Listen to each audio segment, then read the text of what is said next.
Türkiye PKK'yı yok edebilir mi? Bir devlet silahlı bir hareketi yok edebilir mi, edemez mi? Eğer mümkünse ne zaman yapabilir?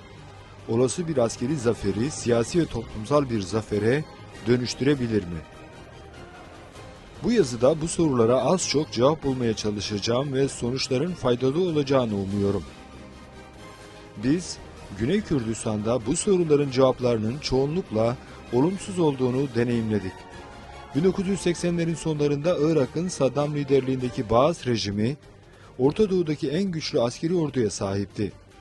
Öyle ki 2 Ağustos 1990 günü Irak, Kuveyt'i ilhak etme kararı almış ve birkaç saat içinde Kuveyt devletini adeta bir parça ekmek gibi yutmayı başarmıştı. Yine 1980-88 İran-Irak Savaşı'nda sınır boyunca yenilen İran devleti ardında binlerce ceset bırakarak Fav'dan Hacı Ömeran'a kadar olan savaş hattını Irak'a bırakmıştı.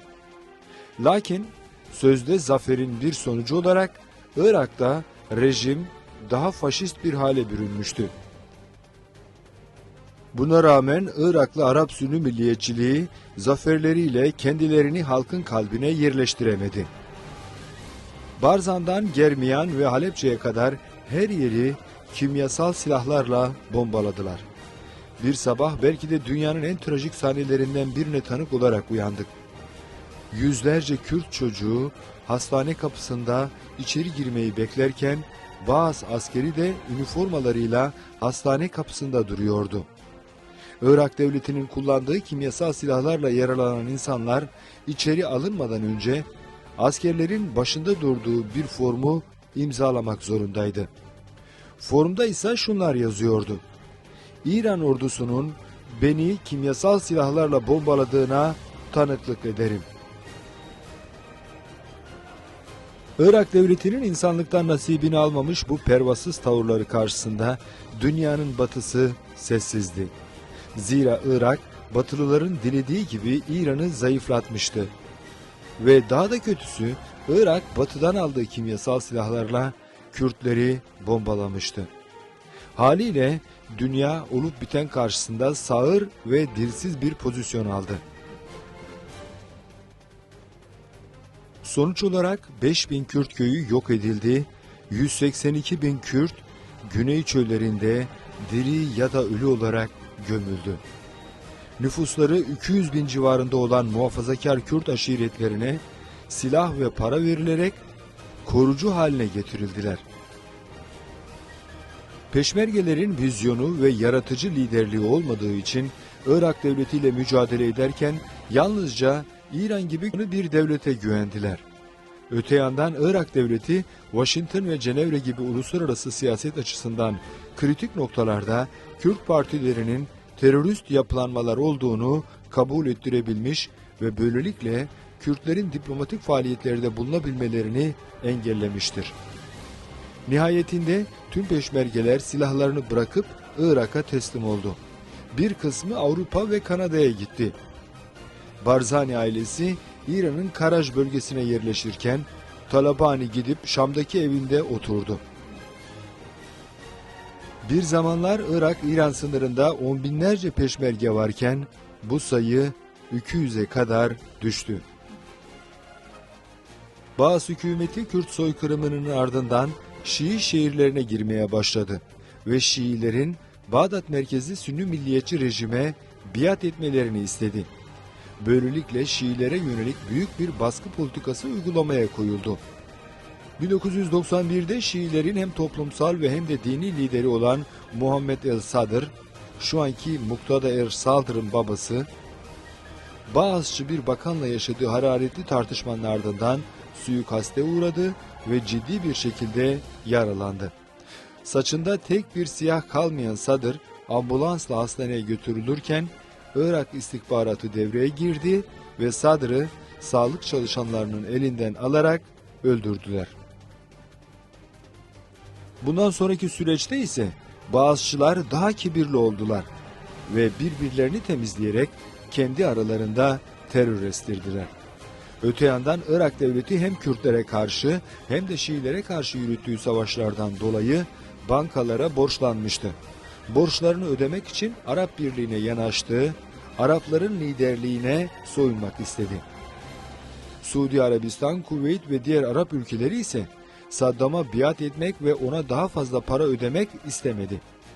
Bunun üzerine Irak hükümeti Kuveyt'in Irak petrolünü çaldığı yalanını yaydı. Ardından ABD'nin Bağdat Büyükelçisi Gillespie Saddam hükümetiyle görüştü ve bazı gözlemcilere göre Saddam'ı manipüle ederek Kuveyt'i işgal etmesi için yeşil ışık yaktı.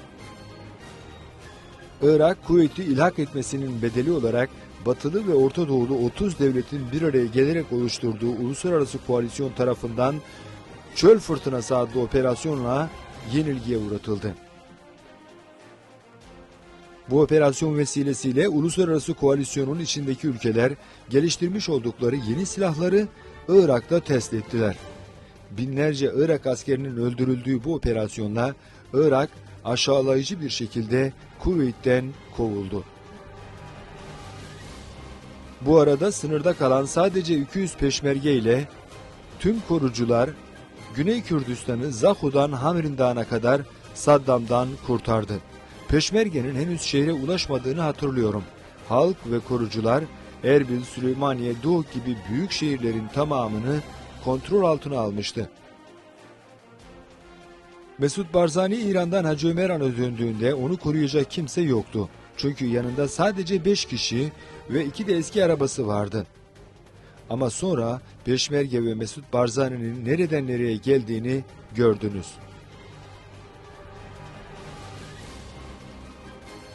Gelelim PKK'yı askeri ve siyasi olarak yok etmeyi uman Türkiye'ye. Evet, NATO üyesi Türkiye'nin askeri gücü, silahı ve teknolojisi var. Ancak bugünün Türkiye'si ile dönemin Saddam'ı askeri açıdan farklı değildir.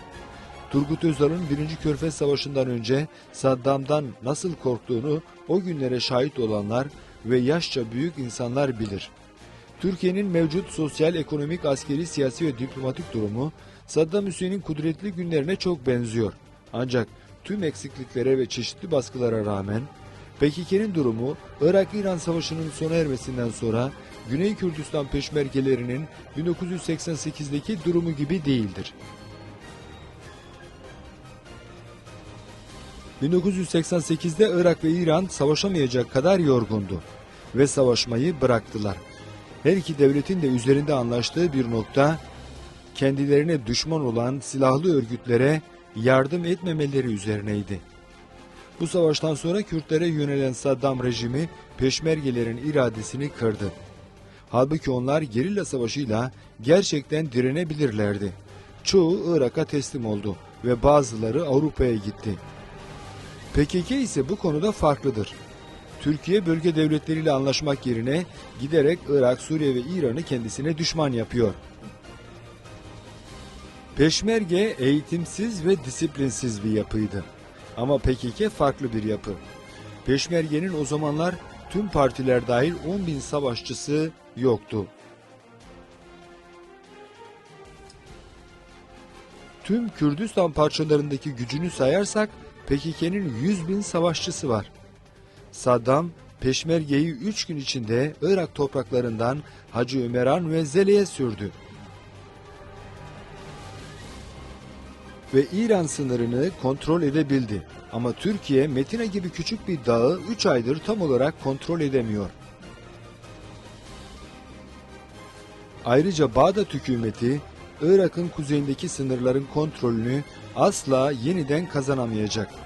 Irak ordusunun Kürdistan bölgesine olası dönüşü bile PDK ile yasa dışı ticari ve ekonomik ilişkileri olan Ankara'nın çıkarına olmayacak. 1991 yılında Irak Kürdistan'ındaki yeni kuşak Mesut Barzani ve Celal Talabani'yi tanımıyordu. Aydınlar onların kitaplarından ve konuşmalarından hiçbirini okumamışlardı. Çünkü yoktu.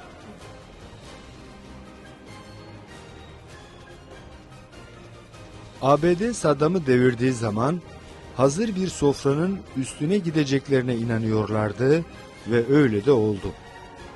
Şimdi Öcalan'ın kitaplarından en az birini okumamış ve etkilenmemiş çok az insan var. PKK'den etkilenen insanlar dış güçler sayesinde kurtuluşa daha az, kendi toplumlarının gücüne ve dinamiklerine ise daha çok inanıyorlar. Talabani ve Barzani'nin Rojava ve Bakur'daki Kürt toplumuyla düzenli ilişkileri yoktu. Ancak PKK'nın Kürdistan'ın tüm parçalarında kendi siyasi partileri, dernekleri, medyası, sivil toplumu ve silahlı grupları var.